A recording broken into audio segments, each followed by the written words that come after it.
To another live edition of the Patriots Beat Podcast here on the CLNS Media Network. It is Brian Hines from Pat's Pulpit, joined as always by Alex Barth from 98.5, the Sports Hub, to get into a little Patriots Chiefs this weekend, Week 14. We're getting close to the finish line here, but before we do that, we obviously have to talk about the storyline that's been dominating the Patriots news the last few days, and that is on Bill Belichick and his future. As Tom Curran of NBC Sports Boston said that, he felt the decision was made to move on from Bill Belichick after that Germany game that lost to the Colts, which I believe we talked about at the time was a big game for, Mr. Kraft and the Patriots organization. That's a place that, they want to have ties to as an organization, and that's a big game. And, you don't fire Bill Belichick just because they lose that game, obviously, but maybe that was the cherry on top of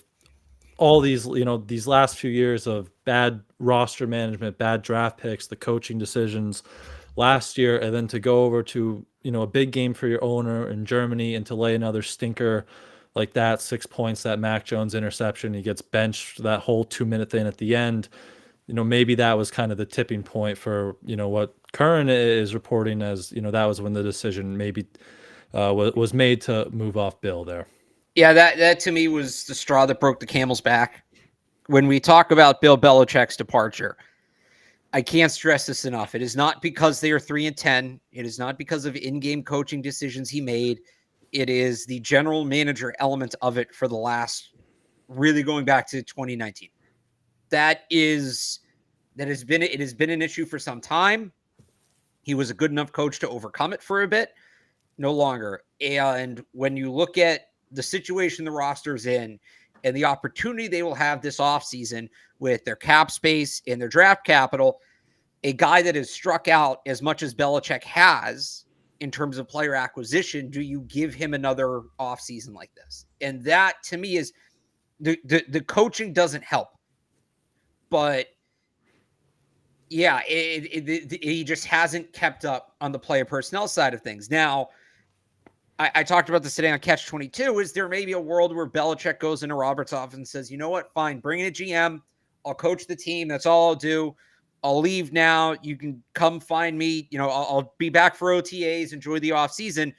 That's the only way I think you can really look at Bill saving his job. To that point, you just brought up in the comments, will Bill coach anywhere without being GM? I think the only place he would do that is here because it saves him the event that would be him departing the Patriots. He's not doing that anywhere else. So I on one hand, I'll believe it when I see it, that when Bill's gone, he's really gone. But I heard similar things in the sense that game was very important to the Crafts. That Germany game was very important to the Crafts and the organization. And they weren't going to compete for a Super Bowl this year. And that was kind of their shot on the international stage, and they didn't just lose the game the way it went. For the offense to be as inept as it was and the quarterback position to be handled the way it was in that game, I wonder, and this is now me just speaking for me, I wonder if there was a moment, because I don't think Robert Kraft wants to get rid of Bill Belichick. I think that he's somebody I think that Kraft respects him. I think it has been for the most part, a positive relationship. For the significant part, a positive relationship between the two. I think there's also just a level of comfort, right? The devil you know is better than the devil you don't. I think the last thing Robert Kraft wants, and do you want to be the owner who moved on from both Tom Brady and Robert Kraft and Bill Belichick? I think the last thing Robert Kraft wants to do is move on from Bill. I wonder if the Colts game, looking at that, maybe we saw the moment. Maybe it's when his head goes down there, right, with the puffy jacket. I wonder if that game was the moment, or there was a moment in that game or after that game that it finally hit Robert Kraft that was like, all right, yeah, it's not going to work. It's time to move on. That is kind of how I interpreted Curran's report. Is that was when kind of the idea, he couldn't fight it anymore. And has anything happened since to maybe change his mind? It's hard to say. Yep. Definitely. The GM part is interesting if he would be open to that. He's never obviously been open to that in his career as a coach, but maybe he realizes at this point that would be best if he wants to stay here in New England, and that's another thing that he would have to, go into craft and say, like, I want to stay here. What do I have to do to stay here? And maybe that's bringing in a GM.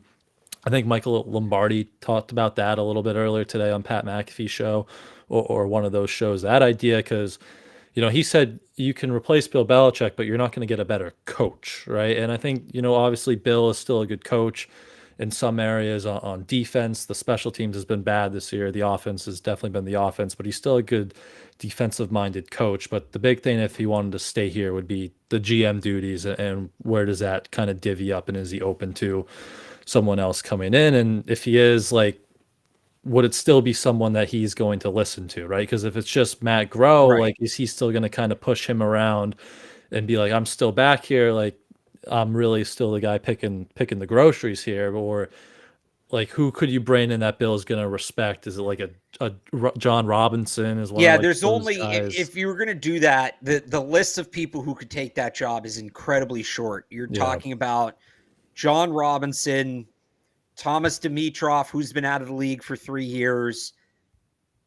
I don't even know about Dave Ziegler. The other one would be Scott Pioli, and he's got a very nice TV gig that, by the way, he's very good at, and yeah, I like him in that role. That's probably it, unless you're going to bring like Bill Parcells back to do it. And I don't even know that Parcells would do that to Belichick in this very, very wild hypothetical that will not happen. Yeah, you couldn't have Matt Groh do it. You can't just bring in, some rising young kid from Miami or San Francisco or Kansas City and just be like, all right, you're going to, tell Bill Belichick who he can and can't have as players. It's not going to happen. yep. And the other part of this is, I see people in the chat already bringing up names. Ben Johnson, someone said Eric Bieniemy, is like, who will take over for him? And we'll dive into that a lot, obviously, if it does happen, and which is like 3 or 4 weeks. And that hit me like last night thinking about this. Is like, I keep saying, oh, a decision on Bill, it's like months away, but it's coming. It's like 3 or 4 weeks away, right after the season ends, because they got to get going. And I know Ben Johnson or Bieniemy is the hot names, but I'm still kind of in the mindset where I'd be surprised if it wasn't Gerard Mayo, just wanting to keep the dynasty ways a little bit Right. intact. And we heard Kraft go on and on College Game Day about loyalty, and we know how big that is to him. So I would be surprised if it wasn't Gerard Mayo, and I honestly would be surprised too if Bill O'Brien isn't his offensive coordinator, and that fact going forward from here on out, if they do eventually move on from Bill. Yeah, you can keep a ton of continuity, and I think they want continuity, and that's Gerard Mayo's the head coach. Steve probably follows Bill wherever he goes. You promote DeMarcus Covington, who's done a fantastic job this year. DeMarcus Covington, a defensive coordinator. Bill O'Brien stays on offense. He's a guy that has developed quarterbacks before. He didn't do a great job with Mac Jones this year. I wonder if he maybe got here too late. The damage was done by Matt Patricia, but there's continuity there. And as people may hate hearing that, I think they're going to want continuity.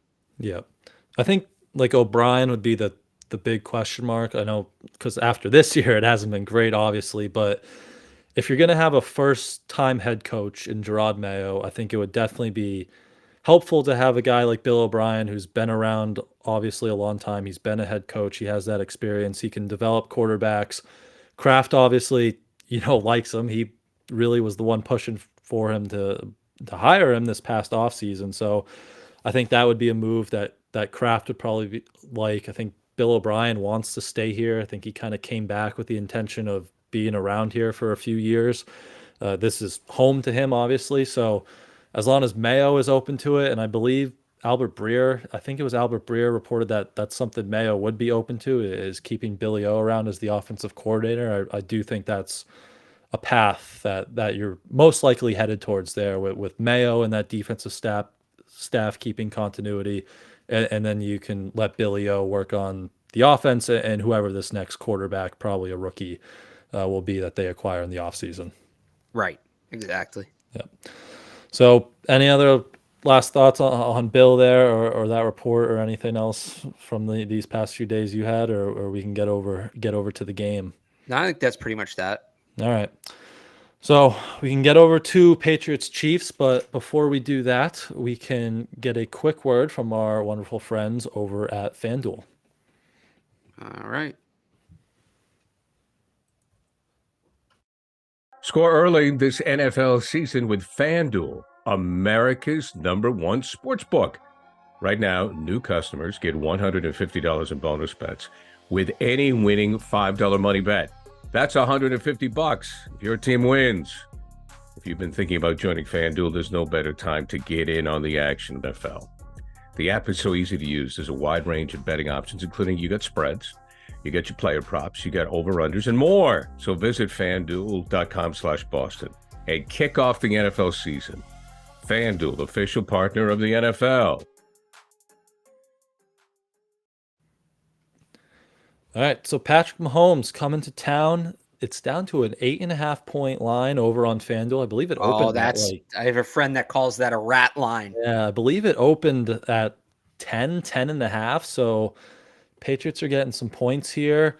Sounds like Taylor Swift's going to be in the building. And I don't know. I mean, the Chiefs are coming here in kind of a tough spot. They're 2-4 in their last 6. Obviously, all the offsides and the complaining, it was in the headlines after last week, but kind of drawn some similarities to like the '06 Pats or the '18 Pats, where you have the quarterback, the best quarterback in the league, but the supporting cast around him isn't as solid, right? That Chiefs wide receiver core has got a lot of attention. They lead the league in drops. So they're kind of, looking to find their footing here, and Pats off a win. Could you cover that 8.5? Could you? I think it's going to be kind of a close one here at Gillette.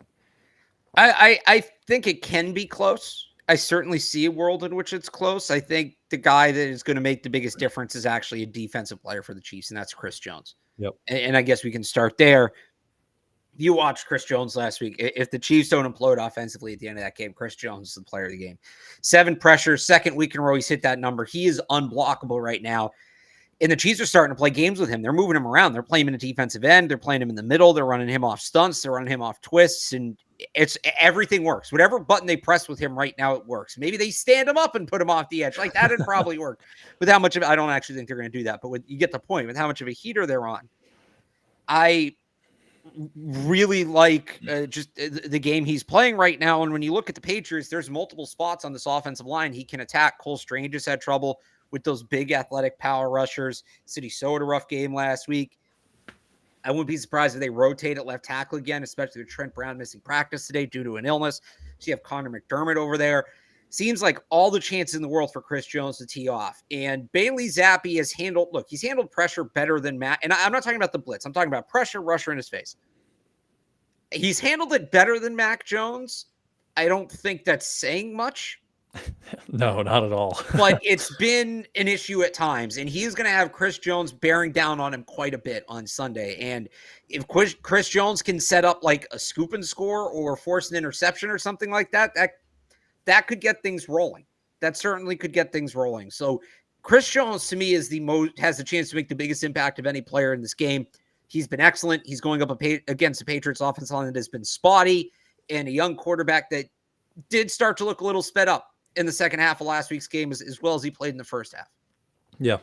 I mean, we know, Steve Spagnuolo, the defensive coordinator over there, will heat up the opposition. He's stranger of bringing some pressure, and you don't even need to do that when you have Chris Jones. And, this is a guy who the same skill set as like a DeForest Buckner or Quinnen Williams, who has put Cole Strange on the bench before. Now, Cole Strange has played well these past few games, but it's Chris Jones, one of the best interior rushers. And, you have City So, who you mentioned twists and stunts. He's a rookie. He had some issues with that Thursday night against Pittsburgh. And then if you're rotating in Connor McDermott and Trent Brown, who even if he's out there, he looks compromised with this ankle injury and the knee injury that he's been battling through. So wherever Chris Jones lines up, he's probably going to have a mismatch. Even if he lines up against a healthy David Andrews, he's probably going to have a mismatch. So that's going to be an issue. And with Zappi, his numbers have been good against the blitz. Like you said, he's better than Mac Jones moving around in the pocket. But you saw that second half, and he even said it at the podium the other day, like he was getting antsy. He was missing some reads. It looked like he was rushing things at times.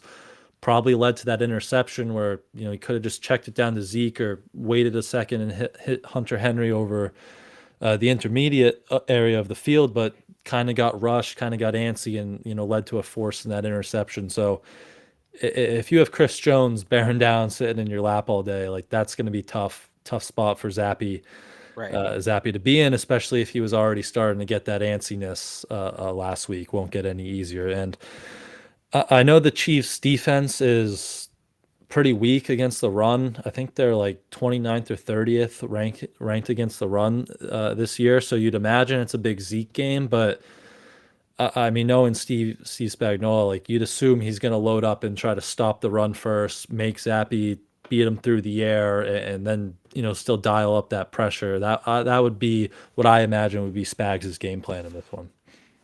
Yeah, they're going to completely unload on Bailey Zappi in this game. Chris Jones, like you said, is the tip of the iceberg. I think they're going to come after him, and because of the way the Patriots receivers play, across the board, you can kind of go man on man and bring the extra guys you need to bring. So I would not be surprised if this is one of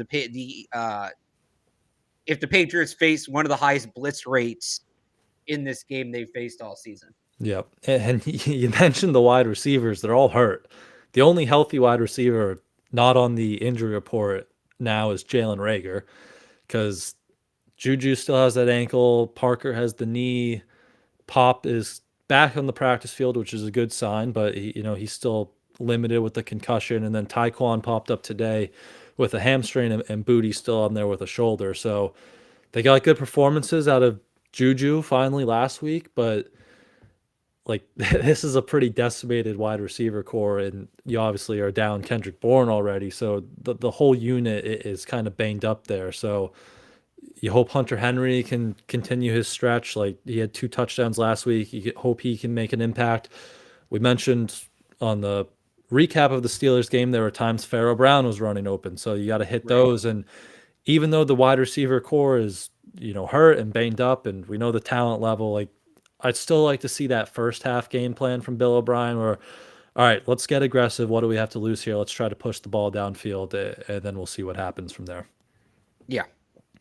Mm-hmm. But I think that was most of the offense. Anything else you have there with Patriots-wise, Zappy? I mean, it's just can Zeke's had 50 touches the last 2 weeks. That's a guy they're going to need to lean on, and he said this week, what was he say? I hope they use me up right over the last 4 games, and he's ready to be the bell cow. But where's he at? Because they need him to be that guy again, and they're going to need him to be that guy down the stretch if they want to win any more games. Yep.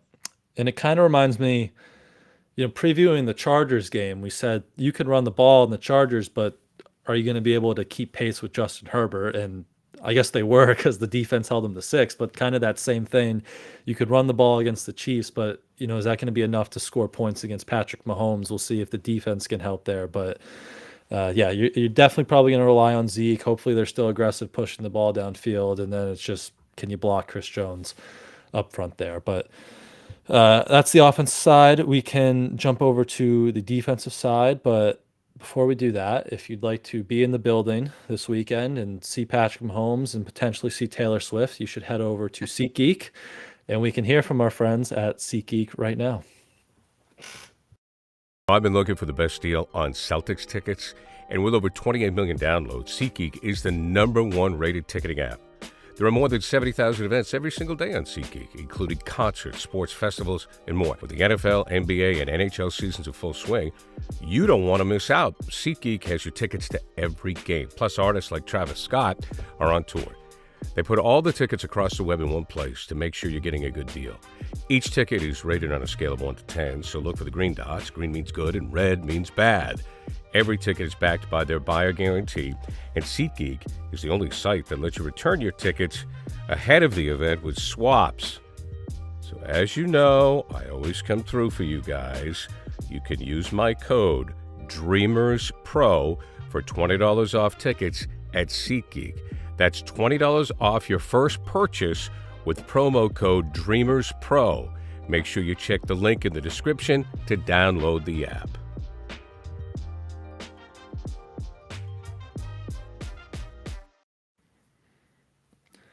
All right, so jumping over to the Chiefs offense, which we mentioned has been kind of slow the past few weeks, even though they have Patrick Mahomes still and they Hall of Fame tight end and Travis Kelce, but it's the wide receiver position for them. It's Kadarius Toney, it's Rashee Rice, who has come on a bit, but he's still a rookie.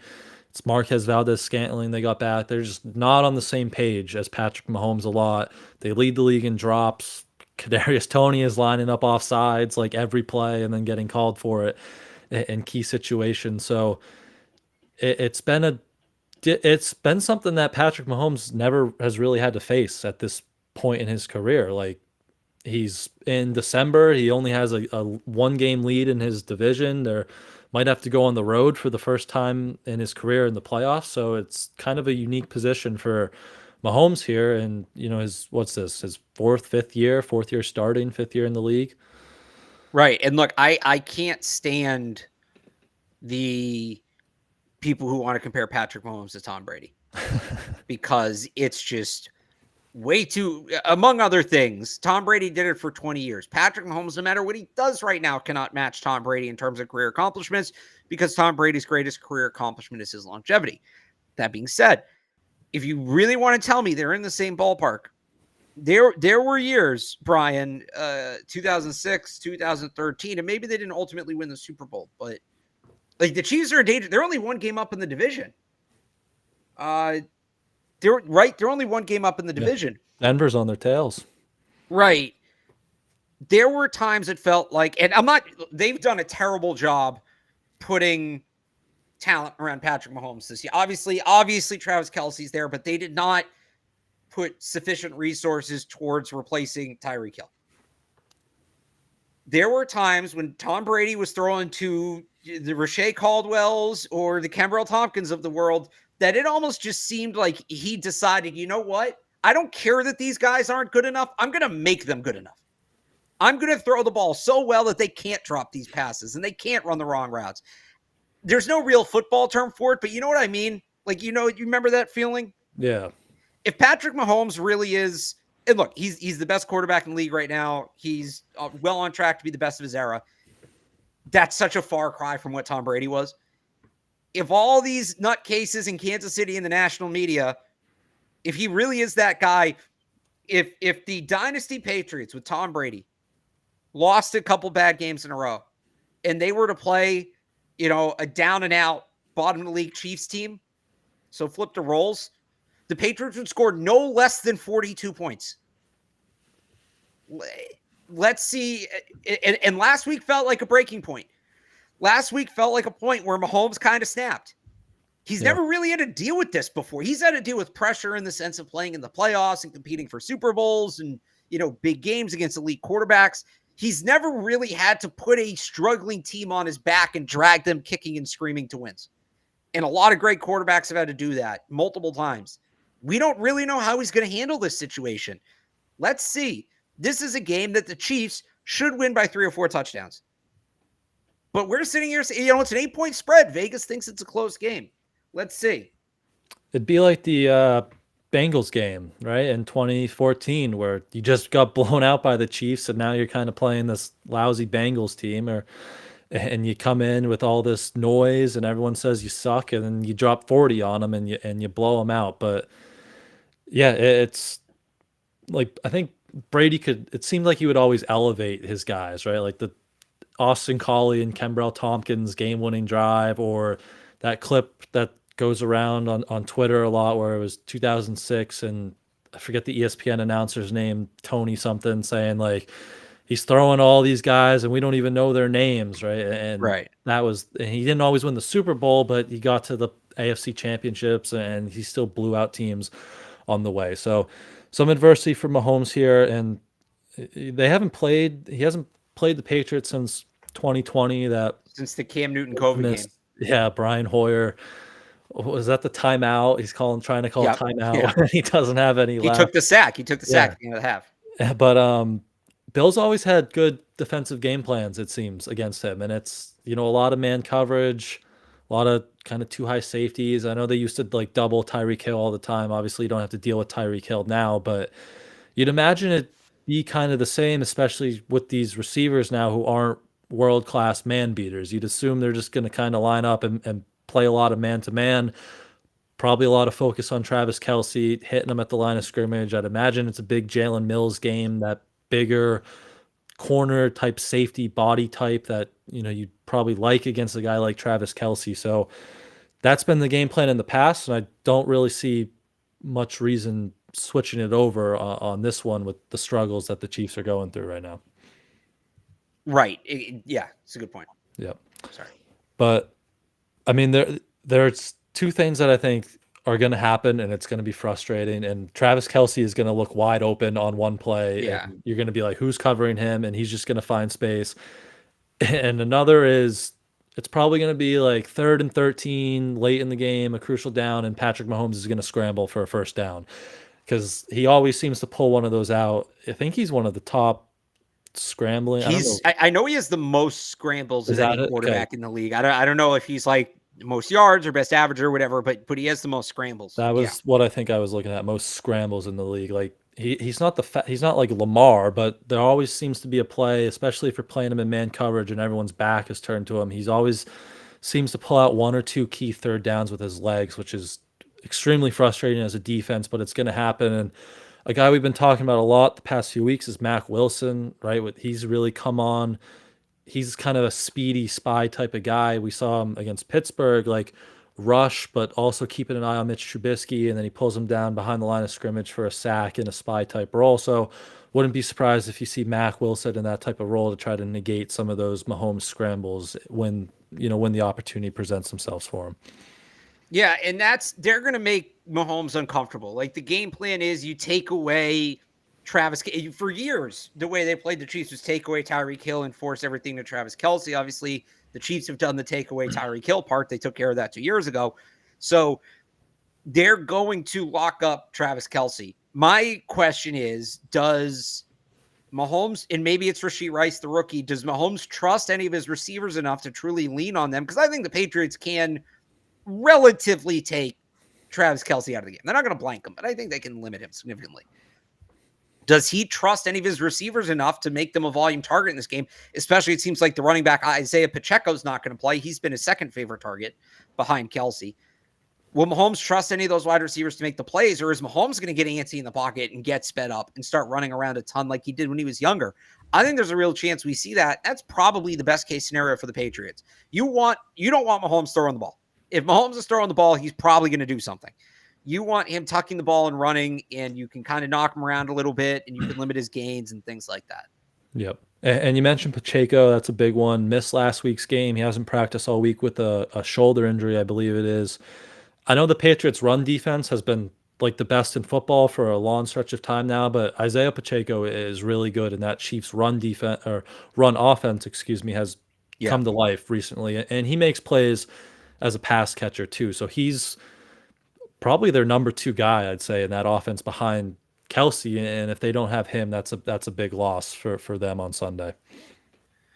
It would be a very significant loss because Clyde Edwards-Helaire has never really panned out, and Pacheco's speed is a difference maker. And we've seen the Patriots struggle with speed this year. That was the guy coming in before, and obviously I don't want to say like I didn't know he was hurt. I knew he was hurt. He didn't play last week. I didn't know the extent of it. Like I thought he'd probably be playing this week.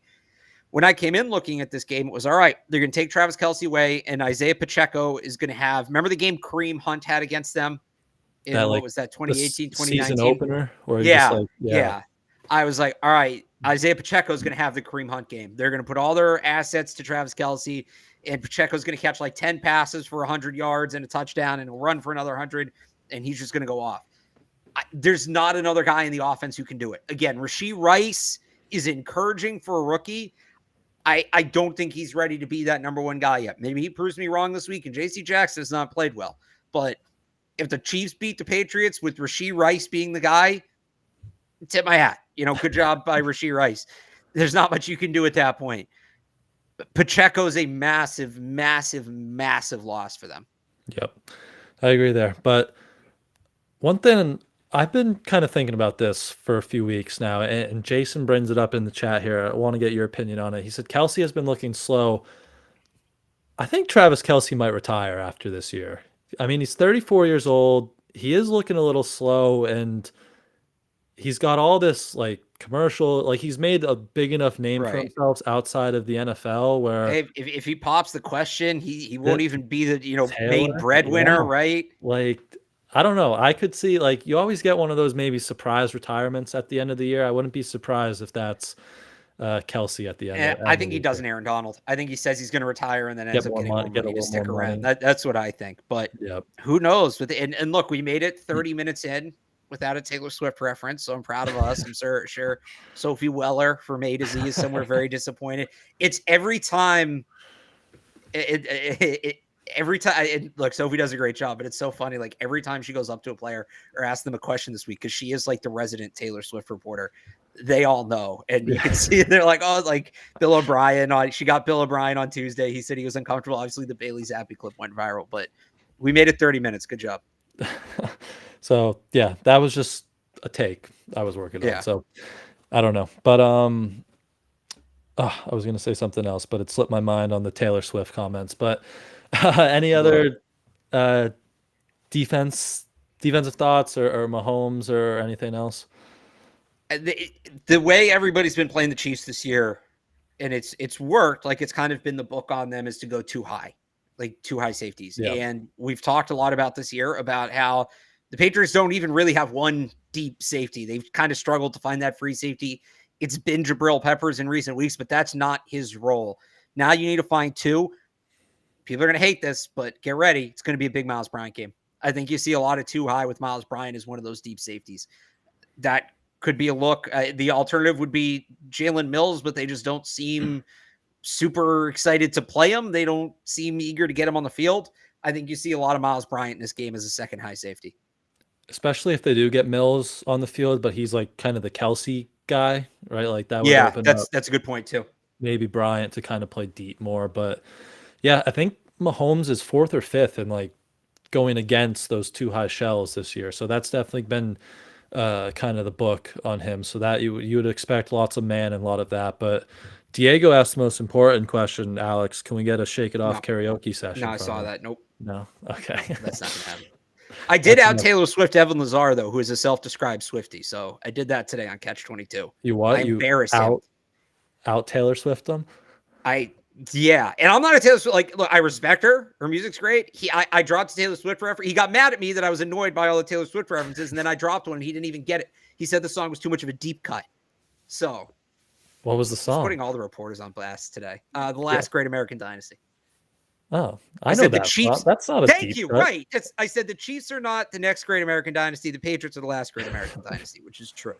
I'm not good on the song names, but I know that one, so that can't even be. Because I've seen enough of these Twitter accounts trying to be cute and being like, all our opponents is Taylor Swift songs, and then it's just that for the Patriots. Yeah.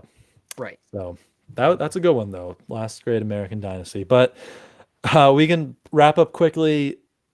Only 2 special teams notes I had. We're still kind of on Chad Ryland watch here because he hasn't got a field goal attempt. I know he had a few extra points, but hasn't had a field goal attempt since that Giants miss. Looks like it's going to be warm on Sunday, but maybe a little rain in there. So we'll see the conditions. And then they need a new kick returner because they cut Ty Montgomery. I know it was Jalen Reagor the one time they switched earlier this year, and he had 1 return for 2 yards because he muffed the ball. So I don't know. I know they have JaMychal Hasty on the roster. I don't know who else they have with experience as a kick returner, but they need a new kick returner. So we'll kind of see what happens there. I would think it's going to be Reagor. Reagor, yeah. That would be my guess. That would be my guess too, but we'll kind of see where that one goes. But yeah, any other last thoughts on this one? I mean, could be a good game. You'd expect. I mean, the Chiefs should theoretically blow them out, but it could be kind of a close game. I know. I think you can go. Yeah, just I would say again, I think that the Chiefs. What are they? Are they really this generation's franchise? Are they, the Cowboy, the Steelers in the 80s, the Cowboys in the 90s, Patriots in the 2000s and 2010s? Are the Chiefs really that next great team? If they are, they win this game as a blowout. They reestablish themselves. They say, we had a couple down weeks, but we're back. We've worked through the issues. Last week was the wake-up call.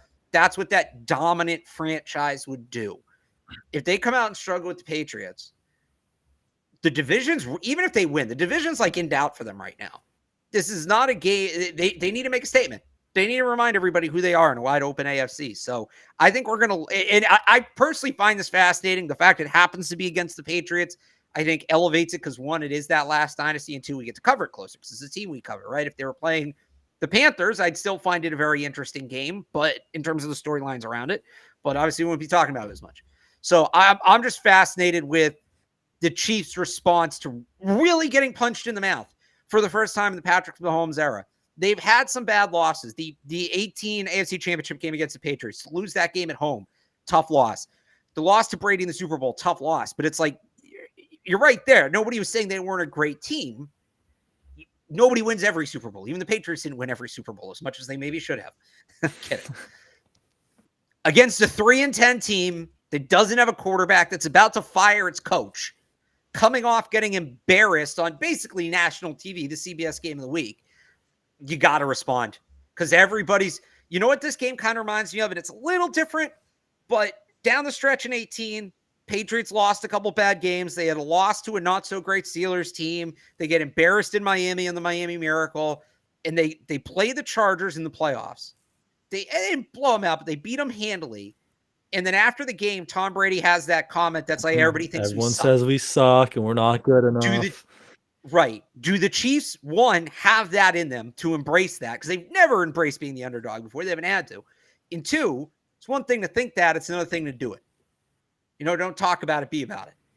Can the Chiefs back up all this crap their fans have been talking for 3 years about how they truly are the next Patriots? Simply winning the game does not do that. If they win this game by 7 points, and we remember this from when the Patriots were that team, they beat a bad team by 7 points, the walls are falling down. Yep. If the Chiefs really are that team, they win by 3 touchdowns. Yep. Let's see if they can back it. I agree with you. And we'll find out on Sunday. And as always, Alex and I will be back next week to break that down. So make sure you subscribe to the channel on YouTube and turn on your notifications so you do know when we go live. But until then, you can follow Alex on Twitter at RealAlexBarth. Go read all his coverage for the game at 985thesportshub.com. You can follow me on Twitter at I am Brian Hines. Go to patspulpit.com for all my work. Enjoy the game. Enjoy the weekend, everyone. Thank you for tuning in, and we will see you next week.